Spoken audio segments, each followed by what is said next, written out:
उसने इस वक्त ब्राउन कलर का लोवर और सिंपल सी व्हाइट कलर की शर्ट पहनी हुई थी। अग्नि छोटे बच्चों की तरह क्यूट कपड़े पहनना पसंद नहीं करता था। उसने अद्विजय को देखकर कोल्डली कहा, आपको डैडी से मिलना है, वो यहाँ पर नहीं है। मगर अद्विजय उसके पास आया और बोला, नहीं, मुझे तुमसे ही मिलना है। इस पर अग्नि बोला, कहिए, आप जैसे बिजनेसमैन को एक बच्चे से क्या काम है? अद्विजय बोला, अग्नि रावत, क्या मैं तुम्हारी माँ के बारे में कुछ जान सकता हूँ? इस पर अग्नि बोला, मेरी माँ के बारे में मुझसे ज्यादा तो आप जानते हैं। ये सुनते ही अद्विजय शॉक होकर उसे देखने लगा, मगर जल्दी उसके चेहरे के एक्सप्रेशन नॉर्मल हो गए और उसने पूछा, तो तुम पहले से जानते थे कि आरोही तुम्हारी माँ है? इस पर अग्नि ने बिना कोई ड्रामा किए सीधे हाँ कह दिया। अद्विजय ने अगला सवाल किया, अब तक तुम डॉक्टर विराज के साथ कहाँ थे? इस पर अग्नि बोला, इंडिया से बाहर। अद्विजय ने पूछा, तुम्हें क्या क्या आता है? इस पर अद्विजय बोला, क्या आप मेरे टीचर हैं? अद्विजय ने कहा, टीचर से बढ़कर बहुत कुछ। अद्विजय की ये बात सुनकर अग्नि ने उसे एक बहुत ही रूखा जवाब दिया, सॉरी, आप ना ही मेरे टीचर हैं और ना ही टीचर से बढ़कर हैं।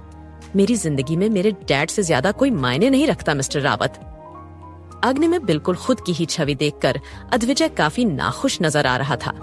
उसने कहा, क्या तुम अपने ही घर की औरतों को प्रोटेक्ट नहीं करना चाहते?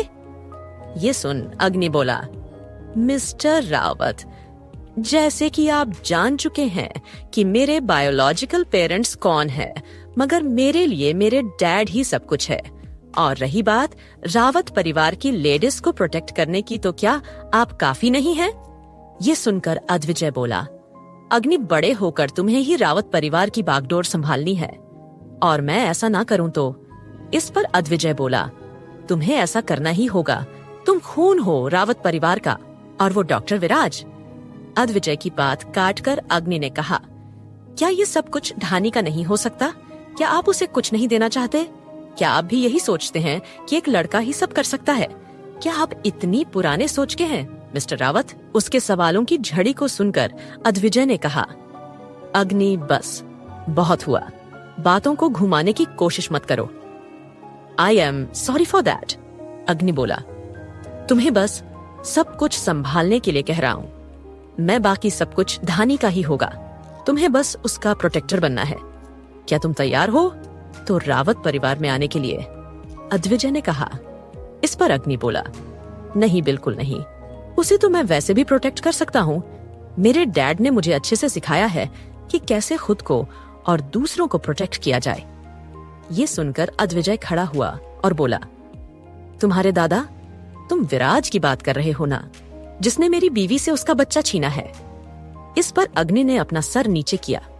अद्विजय उसके जवाब का इंतजार कर रहा था। अग्नि ने काफी देर बाद कहा, मिस्टर रावत, मैं अपने डैड की तरफ से आपसे माफी चाहता हूँ। उन्होंने पास्ट में जो गलती की उसकी वजह से आपको काफी तकलीफ हुई। अग्नि अपने डैड का इतना ज्यादा साथ दे रहा था, ये जानकर अद्विजय बोला, अगर तुम चाहते हो कि विराज जेल न जाए तो तुम्हें मेरे परिवार में शामिल होना होगा और सबसे अच्छे से बिहेव करना ही होगा। ये सुनकर अद्विजय बोला, मिस्टर रावत, क्या आप मुझे धमकी दे रहे हैं? अद्विजय मुस्कुराया और बोला, चाहो तो उसे बचाकर देख लो, इंडिया में कोई नहीं है जो रावत से पंगा ले सके। ये सुनते ही अचानक अग्नि के चेहरे पर भी वही कुटिल मुस्कुराहट छा गई और उसने कहा, मिस्टर रावत, इंडिया में जब आपका इतना ही कंट्रोल है तो कैसे सिया आंटी आपके कब्जे से बाहर निकली? ये सुनकर अद्विजय फिर से काफी शॉक रह गया।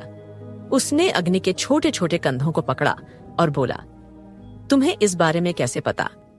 ये सुनते ही अचानक अग्नि ने अपना लैपटॉप ऑन किया और अद्विजय को एक वीडियो दिखाई। ये वीडियो एयरपोर्ट की थी और सिया किसी को सी ऑफ करते हुए एयरप्लेन की ओर बढ़ रही थी। वीडियो देखकर अद्विजय ने पूछा, क्या तुम सिया का पीछा कर रहे थे? अग्नि ने इस पर कोई जवाब नहीं दिया। दरअसल अग्नि ने खुद एक बहुत ही छोटा कैमरा बनाया था, जो कि बाहर से बिल्कुल किसी नॉर्मल शर्ट के बटन की शॉप जैसा होता था, और उसने ही उस कैमरे को विराज की शर्ट में लगाया था। विराज कहीं भी जाता था तो इस बारे पता चल जाता था। उसने ऐसा इसीलिए किया था क्योंकि वो चाहता था कि विराज कभी डेंजर में फंसे तो अग्नि कुछ कर सके। अग्नि जितना हो सकता था उतना अपने डैड की हिफाजत करना जानता था। अग्नि जितना शांत दिखता था इतना ही अंदर से वो खतरनाक था। अद्विजय को अब समझने में देर नहीं लगी कि जरूर सिया को यहाँ से गायब करने के पीछे विराज का ही हाथ था। अचानक अद्विजय ने पूछा, तो डॉक्टर विराज लोगों को हिप्नोटाइज भी करना जानते हैं? ये सुनते ही अग्नि ने हाँ में सर हिला दिया और बोला, मेरे डैड दुनिया में सबसे बेस्ट डॉक्टर है। जब आखिर में अग्नि बिल्कुल भी तैयार नहीं हुआ तो अद्विजय ने कहा, अग्नि, अगर तुम अभी नहीं माने तो मैं खुद अपने हाथों से तुम्हारी जान ले लूंगा।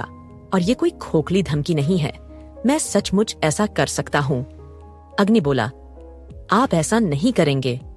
अद्विजय मुस्कुराया और बोला, मैं कुछ भी कर सकता हूँ। तुम इतने ही स्मार्ट हो तो जानते होंगे कि मेरा पास्ट क्या रहा है। ये कहकर उसने अपनी गन निकालकर अग्नि के उस पर हाथ फेरने लगा। अग्नि ने अपनी छोटी छोटी मुट्ठियां गुस्से में भींची और फिर आखिर में बोला, ठीक है, मैं तैयार हूँ, लेकिन आप मुझे मेरे डैड से अलग नहीं करेंगे।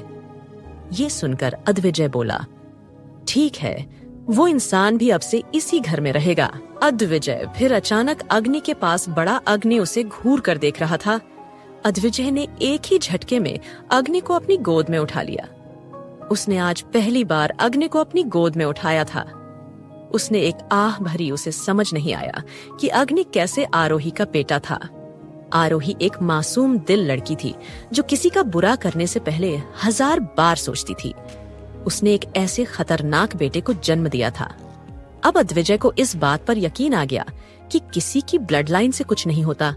बच्चों को जो परवरिश दी जाती है बच्चा उसी में ढल जाता है।